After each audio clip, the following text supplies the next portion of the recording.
Thank you, Right Honorable Speaker, and thank you, Honorable Members, for the overwhelming support. Right Honorable Speaker, allow me to begin by thanking His Excellency the President and the NRM government for initiating and sustaining the undergraduate government scholarship scheme. This scheme, which is commonly referred to as government sponsorship, began in the early 1990s. And by 1996, Right Honorable Speaker, government was providing about 2,000 slots of 2,000 slots of government scholarship. But it's important to note that in 1996, the population of Uganda was about 21.2 million people. Now, in 2004 was when government introduced the district quota system, and by that time, the slot had been increased to 4,000. But remember, again, the population that time had grown to about 27.1 million people. Today, 2006,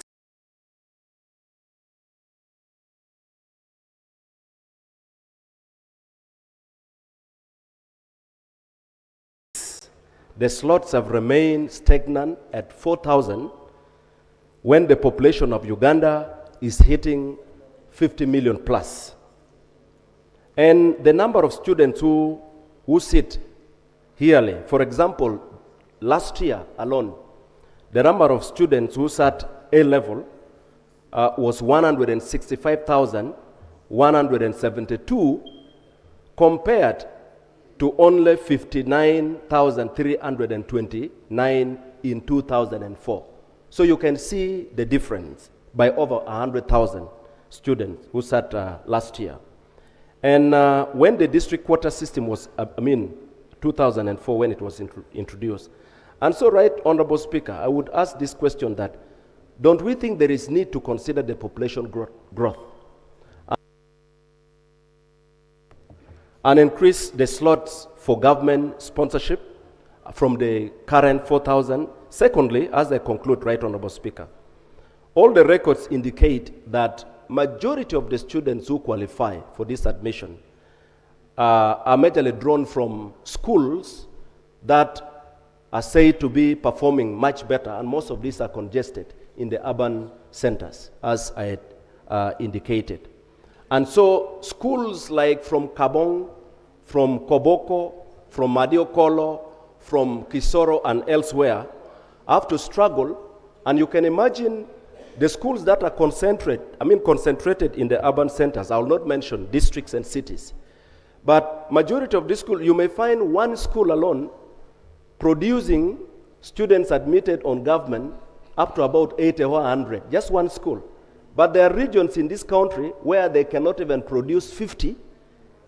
And so that therefore, Right Honorable Speaker, creates a very bad environment, because the impression is that children from poor families are not able to access this.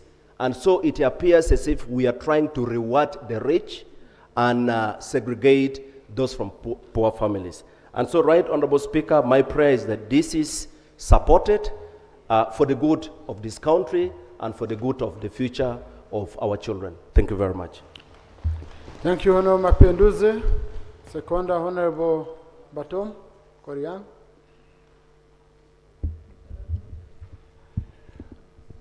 Thank you, Right Honorable Speaker. Right Honorable Speaker, I stand here to second the motion. Honorable colleagues, I want to commend the move of this motion because it touches a matter that is very important to us.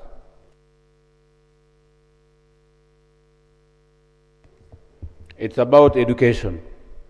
In my considered view, this motion seeks to realign government sponsorship within constitutional values of equity, equal opportunity, and balanced national development.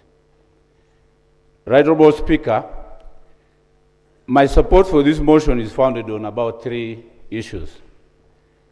The district quota system was created precisely to mitigate disparities, inequity of access to quality education. Increasing its allocation within the national merit scheme, therefore, is not a departure from merit. It's an effort to ensure that merit is assessed within a fairer and more equitable educational environment. Right Honorable Speaker and colleagues, the education outcomes when students sit UAC exams, the outcomes don't just come on their own. They are significantly influenced by the environment that the students learn in. Students from well-resourced schools will pass highly.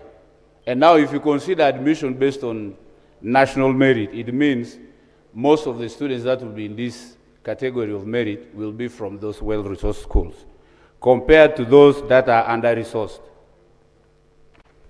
So it follows that immediately when the students are sitting exams, it's already rigged that the students that are going to benefit from the scholarship, sponsorship, are going to be from those within a certain criteria of schools. Uganda requires a skilled professions in every district. Our hospitals, schools, local governments, agric extension, name it. The public service grapples with attracting and retaining staff in many of the rural.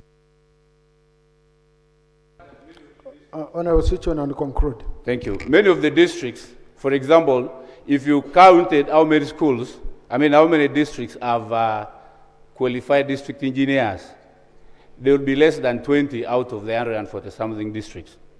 But if we consider that the slots for district water system are considered based on that fair consideration, then we would attract students from all these districts, including the rural district, to do civil engineering and many other courses, that when they are able to qualify, they will be able to go back and work within an environment that they are comfortable to work in. Now, our policy as education, my reason for proposing and entirely supporting this motion is that even the Ministry of Education itself has in many occasions come out to say they want to review the undergraduate sponsorship scholarship program. So bringing it to the floor of this House is actually giving education the right time to make sure they go back to review this motion, this scholarship program.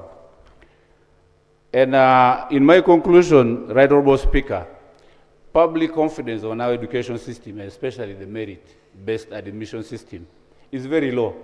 Because when you look at the admissions concentrated in a few districts, the rest of the country thinks it is rigged to benefit them. So us moving this motion as this House will regain the confidence that these people have on us. Right Honorable Speaker, in my conclusion, this motion presents a practical, balanced, and evidence-based opportunity to strengthen one of Uganda's most important investments in human capital. By increasing sponsorship opportunities and enhancing the district water system, Parliament will widen access to higher education, promote equity. Thank you. Honorable Paparu. Just a minute. Honorable Paparu. Thank you, Right Honorable Speaker. I stand to second this motion. Right Honorable Speaker, nations have bridged gaps between the poor and the middle-income earners through provision of education.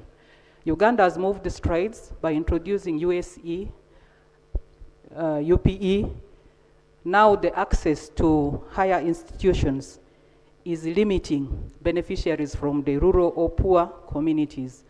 Right Honorable Speaker, we know in this country, when you get 2 principal passes, you have actually passed A level.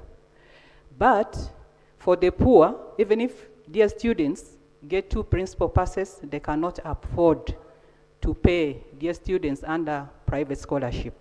Right Honorable Speaker, the tuition at universities are about 3 million per semester. But we have parents who are able to pay students in the good schools in this country, and they are paying about 3 million per term. So these are the students who are the cream. They perform very well, and they are the ones admitted at the universities for medicine and all that.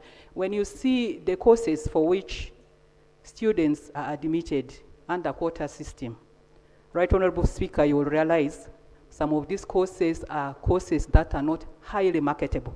You will get very few people doing medicine, engineering, underwater system. Right Honorable Speaker, environment for learning is different. You see in rural places, people are congested, people do early preps, evening preps, they sit for standard exams. They sit for the same examinations that are set. So if a student in this rural area can afford to get 2 principal passes, we pray in this motion, I'm seconding, that the number for the quota system is increased so that those who are resilient in the rural areas can benefit from those courses. Right Honorable Speaker, when the cities were created, until now, the ministry has left the quota for the mother district together with the cities. I am from Arua district. Our quota is together with Arua city. Right Honorable Speaker, in the 5 years, 2 consecutive years, Arua district cannot compete with the students in the city, and we miss completely. We have 8 slots with Arua city now. But at times we get 1 or we get none. I think the ministry should also look into that. So I stand to second this. Thank you. Honorable Minister. You know, before I open up debate, the Minister needs to guide us. Thank you very much, Right Honorable Speaker. Right Honorable Speaker, I want to begin by thanking my brother, Honorable Mapenduzi, for moving this motion, and also thank other members who have seconded it. I want to remind you that government acknowledges that increasing enrollment of learners at secondary level, improved completion rates under universal secondary education, the exponential population growth and the creation of new districts have increased the demand for government-sponsored students. Consequently, the existing allocation under the district quota system is under increased pressure. However, government is also mindful that any expansion of government-sponsored admissions must be carefully balanced against the available fiscal resources and the competing national priorities. Right Honorable Speaker and honorable members, I wish to clarify that contrary to what is stated in the motion, the government is sponsoring more students than 896 under the district quota system. Following the enactment of the Higher Education Student Financing Act of 2024, a greater number of undergraduate students are being admitted under government-sponsored through the district quota system. Right Honorable Speaker, currently, 60% of the beneficiaries under the Higher Education Student Financing Scheme are selected through the district quota system. For example, in the current academic year, 1,228 out of 2,048 students selected to benefit from the scheme were admitted under the district quota system. We have been increasing the numbers that are supported. Right Honorable Speaker, government undergraduate sponsorship is financed through the annual appropriations approved by this Parliament under the budget of the Ministry of Education and Sports. The level of funding available each financial year determines the total number of students who can be sponsored. Give us more money, we shall be able to deliver and give you. Right Honorable Speaker, continually reviews education policies to ensure that they remain responsive to the national development needs. The Ministry of Education and Sports is assessing various aspects of access to higher education, including a review of the Universities and Other Tertiary Institutions Act, as amended, assessment and admissions, including the operation of the district quota system, to determine whether the existing framework remains fit for purpose in light of current demographic, educational, and physical realities. I therefore thank the mover for bringing this matter out to the attention of this august House and assure honorable members of government continued commitment to expanding equitable access to the quality of higher education while ensuring that any proposed reforms remain financially sustainable. I submit right now. Thank you. Now, Honourable Minister, that statement of yours or submission of yours, which seems to have been written, would you mind sharing it with us so that we can upload it for members' reference, even in future? What is the procedure matter you're raising, Honorable Sir? Mr. Speaker, with due respect to the Minister, the Honorable Member brought his motion and it has attracted attention to all members. When I raised my procedure matter, I was having a particular component of that higher loan financing board coming into the district quota. And that's why I wanted the Minister only to respond to as you are directed, so that members debate positively towards the motion of the member. So are we proceeding well when the Honorable Minister, Dr. Miyingo, has brought all answers that are trying to insulate the debate out of the motion brought by the Honorable Mapenduzi? Mr. Speaker, sir. That component, But Honorable Seungu, your own rules, Rule 76, on the scope of debate, we have a motion, okay? So the minister has submitted within the confines of the motion, has provided for under rules. Now you're the one complaining that the minister is not proceeding procedurally well because he has refused to go outside the rules. Huh?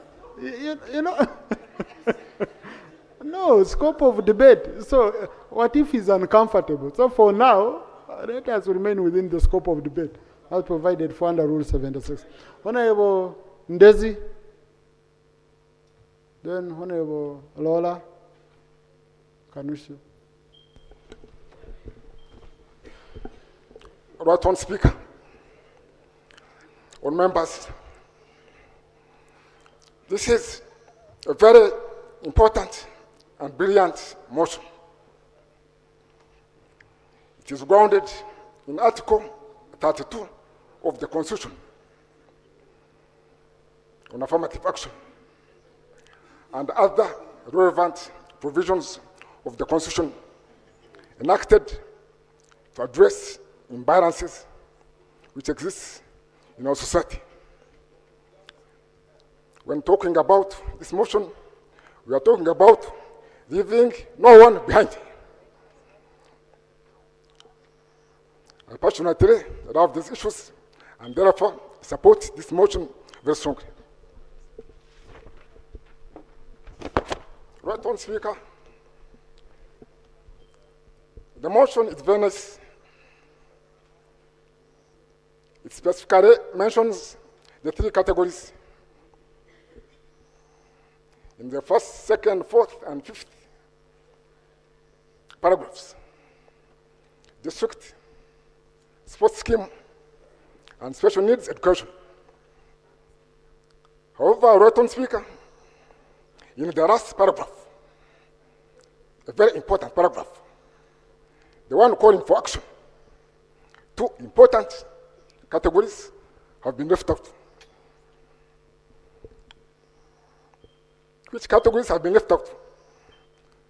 Sports scheme and special needs education. But on, Speaker, for the benefit of people, of members would not come with their parties, I would like to read it. Now, therefore, be it resolved that Parliament urges government to review the government undergraduate sponsorship program with a view to increasing the slots allocated to the district quota scheme to enable the poor, disadvantaged, and underprivileged students benefit more from the government program. So now, Speaker, what am I trying to emphasize? Two categories have been left out. So, right on, Speaker, I have an amendment. An amendment which seeks to insert sports and special needs education in the last paragraph. That's my amendment number 1. To insert sports and special needs education in the last paragraph. The mover has already mentioned that the challenges faced by these groups are already the same as these people we are selecting from districts. So that is my first amendment. Second, Rotten Speaker, the resolution has no time frames.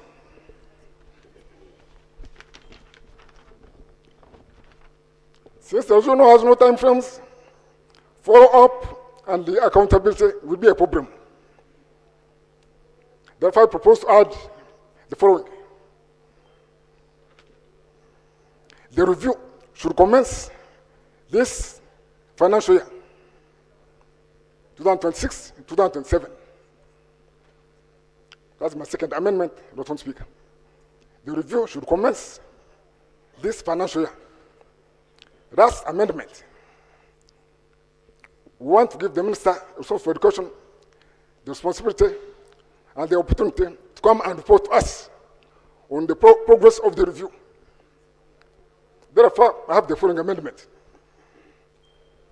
The Minister responsible for education shall report Parliament on implementation of this resolution within 1 year after the passage of this resolution. The idea is to give the Minister an opportunity to come and update us on how far you have gone with the implementation of this resolution. That's what on Speaker, the heading. The heading as a consequential amendment to reflect the spirit of leaving no one behind. In the heading, we also mention sports scheme and special needs education. Special needs scheme. District is already mentioned in the heading, but sports scheme and special needs scheme are not indicated. Therefore, I beg to move that the heading should add the words sports scheme and special needs scheme. I appeal to all members support.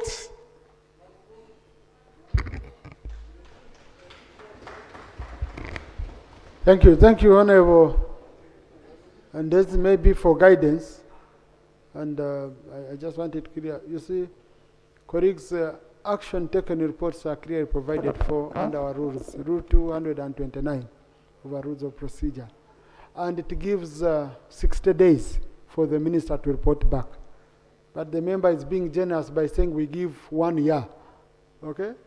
So I would think we go, since the rules are already covering that part, we keep it at 60 days, then the minister can continue updating, updating. That is if the motion is carried. I don't want to be in contravention of Rule 86 of our rules of procedure on anticipation, even before we could put a date. So I had Honorable Rora Kanusha.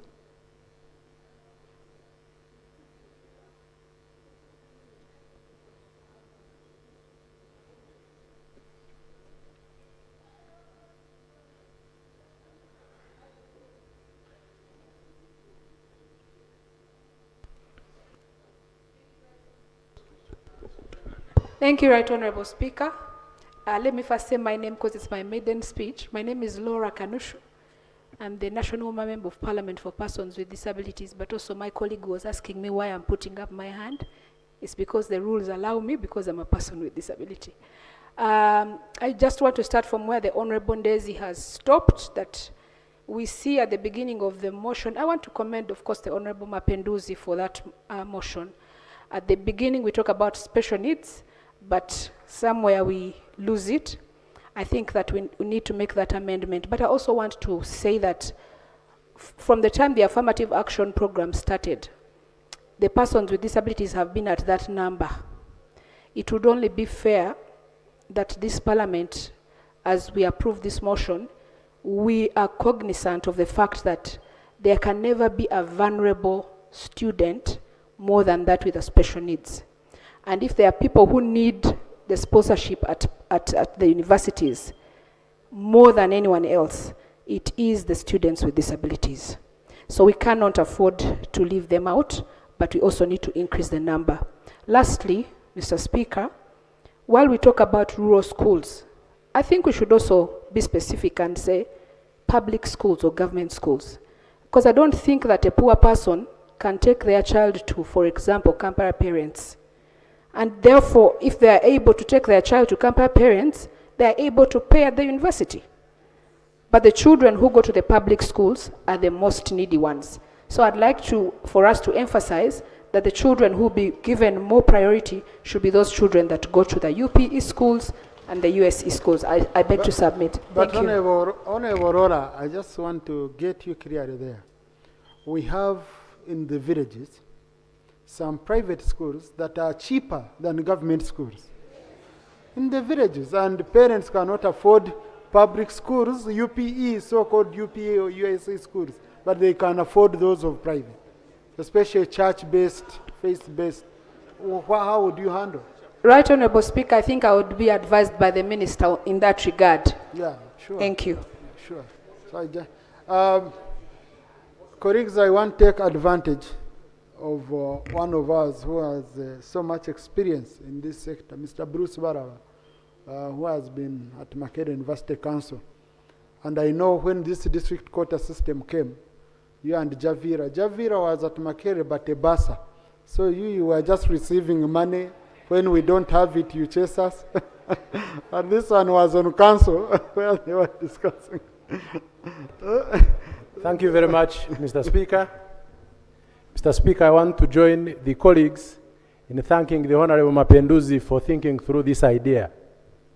First, from when the district quota system was introduced in 2005 to date, there is evidence that the children from the rural schools who come with slightly lower grades, because we look for the best with 2 principal passes in those areas, when they reach the university, they perform better than those with excellent grades from the other schools. Mr. Speaker, the scientific nature to test this has been the introduction of pre-entry exams for the raw schools in the country. And now we know that what we have been calling merit is no merit at all. It is therefore important, Mr. Speaker, that we think through this idea very comprehensively, so that the children of Uganda from the rural parts of the country don't just join the university on quota system, but join the university to participate in what matters in the development of the country. Today, 90% of the children on the district quota system are doing humanities.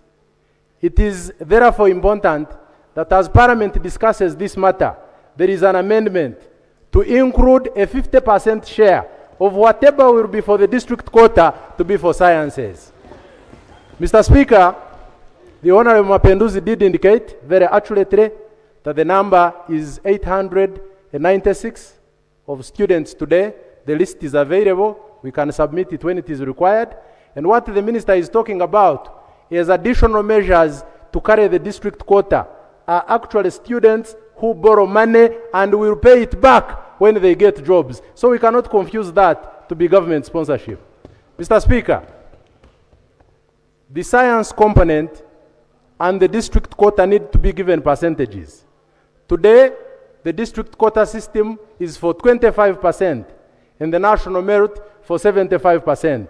I would request Parliament to flip 75% for the district quota and 25% for the national merit. And also to have 50% of the 75 for sciences and 50% of the 75 for the humanities. I submit, Mr. Speaker. Thank you. Yeah, you see, honorable colleagues, what usually pains me with such motions, okay, is that they are not all that resolute, because we are just urging. We are urging, because you see, because of the limit of Article 93 of the Constitution, where any motion that has a charge on the consolidated fund cannot be moved by a private member, any law or any motion. So, but Honourable Minister, we've shared a lot. I think this is something we should really handle and we sort out, okay? Okay, I think we shouldn't take long. We shouldn't, let me just,